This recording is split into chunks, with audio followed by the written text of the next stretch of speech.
చుట్టానన్నది, మామ తెచ్చిన మల్లె పూలు పూలవనన్నది, ఒకరి చేత ముట్టికాయ చుట్టానన్నది. నాన్న నాన్న నాకు ఒక కథ చెప్పు నాన్న. నాకు చాలా పని ఉందమ్మా, వెళ్ళి మీ అమ్మని అడుగు.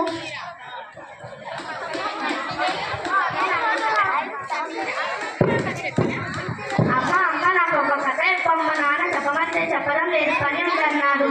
ఏంటి పని ఉందన్నాడా? నాకు తెలుసు, ఎప్పుడు ఇంతే. సీఎం కూడా ఇంత బిజీగా ఉన్నాడు. అమ్మ నాకు అన్నింటిలో పని ఉందమ్మా, వెళ్ళి మీ నాన్నమ్మని అడుగు.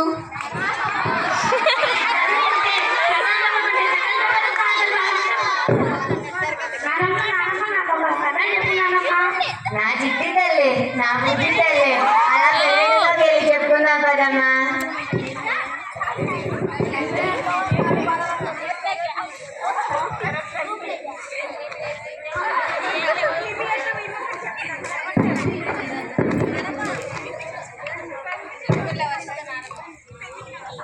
ఏమిటే పాచిపోయిన వాసన వస్తుంది? ఏం లేదండి, నేను మిగిలిపోయిన ఉప్మా అంటే పడేయడానికి వెళ్తున్నా. ఎందుకంత చేశావు? మీరే తిని బాగా బలచాలని.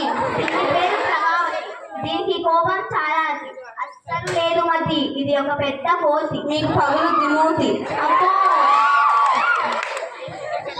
ఇది పడేసే బదులు ఆ ముసలానికి ఇచ్చేబోలే. అత్తమ్మా, ఓ అత్తమ్మా, నీకోసం ఉప్మా చేసుకొచ్చా, తిను. ప్రభా, ఈ ఉప్మా పాచిపోయినట్టు తెచ్చావు, నేను ఎలా తినగలను? పాచిపోయిందా? లేదంటే నీకోసం వేడివేడిగా జీడిపప్పు వేసేవాళ్ళ. పాచిపోయిందంట, పాచిపోయింది. అయినా ఈ వయసులో ఇంత తిని ఒలింపిక్స్ వెళ్ళి వెయిట్ లిఫ్టింగ్ చేయాలా ఏంటి? సిగ్గు లేకపోతే సరే. చీచి, నేను పెట్టింది తిను, లేకుంటే ఆ మూల పడిచావు. ఏమండి ఏమండి, నేను ఇంతమందికి చాకిరీ చేయలేనండి. ఏమైనా నీకు? నువ్వేమో పొద్దున్న లేచిన నుంచి వెళ్తావు, పాప ఏమో స్కూల్కి వెళ్తుంది, నేనేమో ఆ ముసలానికి సేవలు చేసుకుంటా కూర్చోవాలా? అంత గొప్ప ఏం చేశావే? నేను చెప్పాలా ఏంటి? నేను చెప్పకపోతే అర్థం చేసుకోలేవా? ఇప్పుడు నేనేం చేయాలి? ఈ ఇంట్లో నేనన్నా ఉండాలి, ఆ ముసిల్లన్నా ఉండాలి. ఇప్పుడు తను ముసిల్ని వయసులో ఎక్కడికి వెళ్తుంది?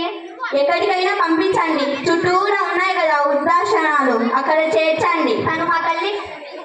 అయితే నేను ఉండాలంటే ఆ ముసిల్లు ఉండకూడదు, ఆ ముసిల్లే కావాలంటే నేను మా పుట్టింటికి వెళ్తా. సరే, ఇప్పుడు ఏదో కొంచెం దీంతోనే నేనేం చేయాలి? అనాథాశ్రమానికి ఫోన్ చేయండి. చేస్తా. హలో, ప్రొద్దుటూరు వృద్ధాశ్రమం. చెప్పండి. మీరు ఒక ముసలామని చేర్పించుకుంటారా? ఆమెకు ఎవరైనా ఉన్నారా? తను మా అమ్మనేనండి. అట్లయితే మేము చేర్పించుకోము. సరే. అనాథని మాత్రమే చేర్పించుకుంటా. అయితే చెప్పండి అనాథని. సరే, వేరే వాళ్ళకి ఫోన్ చేస్తా. హలో, కడప వృద్ధాశ్రమం. చెప్పండి. మీరు ఒక అనాథని చేర్పించుకుంటారా? చేర్పించుకుంటాం. సరే అండి, రేపు వచ్చి కలవండి. సరే. ఇప్పుడే కలుస్తానని చెప్పండి, చేత కాదు. చీచి,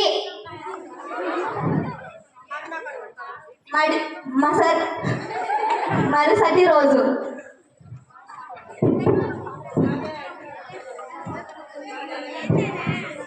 అమ్మా అమ్మా, ఒక హోటల్కి వెళ్ళి బిర్యానీ తిప్పిస్తారా అమ్మా? ఎందుకమ్మా నాకు ఈ వయసులో అవన్నీ? రా అమ్మా. సరే పదమ్మా, వెళ్దాం.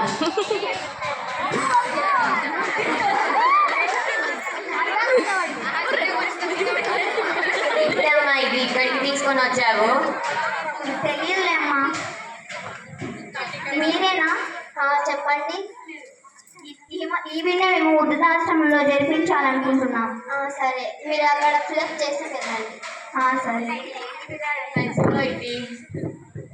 ఏమిటిదా ఈ వయసులో ఇది? ఇంట్లో చాలా గొడవలు అవుతున్నాయమ్మా, అందుకని నేను వృద్ధాశ్రమంలో జరిపించాలనుకుంటున్నాను. వీటిని కానీ కన్నా కూడా వృధా ప్రయాసం.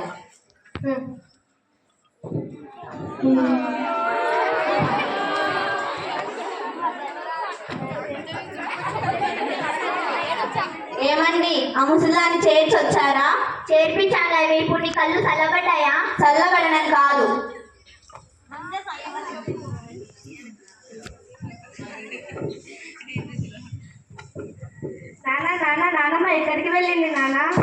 నీకెందుకు ఏదంతా మూసుకొని పోయి చదువుకోపో. నువ్వు కాసేపు ఆగమ్మా.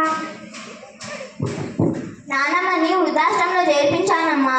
ఈ వయసులో ఎందుకు చేర్పించావు నాన్న? అమ్మమ్మ ముసలి అయిపోయింది కదా, ఇప్పుడు మనం చూసుకోలేకపోతున్నాం, అందుకనే వృద్ధాశ్రమంలో చేర్పించి వచ్చాము. ఆ నెంబర్ కాస్త నాకు ఇవ్వండి నాన్న. ఎందుకు నాన్న?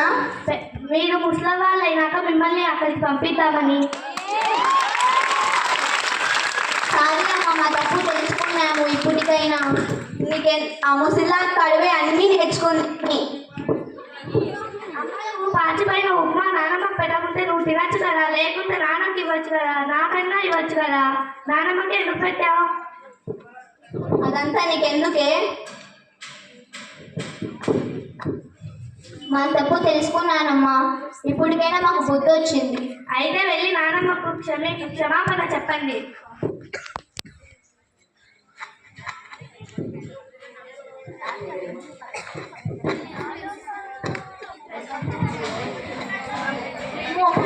నేర్పించాం కదా, అవన్నీ మేము తీసుకొని పోవాలనుకుంటున్నాం.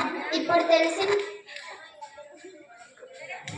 మా తప్పు తెలుసుకున్నాం. మేము ఇప్పుడు ఆమెని వృద్ధాశ్రమంలో నుంచి తీసుకొని పోవాలనుకుంటున్నాం. సరే, ఆమె అక్కడ ఉంది, తీసుకొని. అమ్మ, నా తప్పు క్షమించమ్మా, ఇంకోసారి ఇలా ఎప్పుడు చెయ్యను. పద, ఇంటికి వెళ్దాం.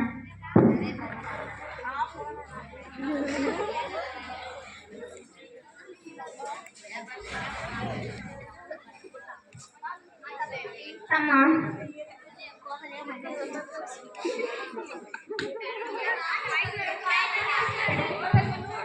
నా తప్పు తెలుసుకున్నాం అత్తమ్మ, మమ్మల్ని క్షమించండి అత్తమ్మ. సరే, ఇంకా లేవండి. మా ముసిల్ని క్షమించింది లేండి మిమ్మల్ని. అత్తమ్మ, ఈ గొడవలన్నీ నా వల్లనే వచ్చాయి అత్తమ్మ. సారీ అత్తమ్మ, ఇకపై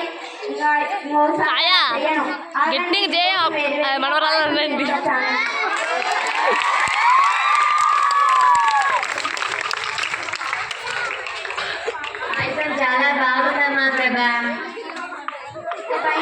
అలా చేయను అత్తమ్మ, అందరం కలిసిమెలిసి ఉంటేనే బాగుంటుంది. నా వల్లనే అన్ని గొడవలు జరిగాయి, క్షమించండి అత్తమ్మ. మీరు కూడా నా పిల్లలే కదా.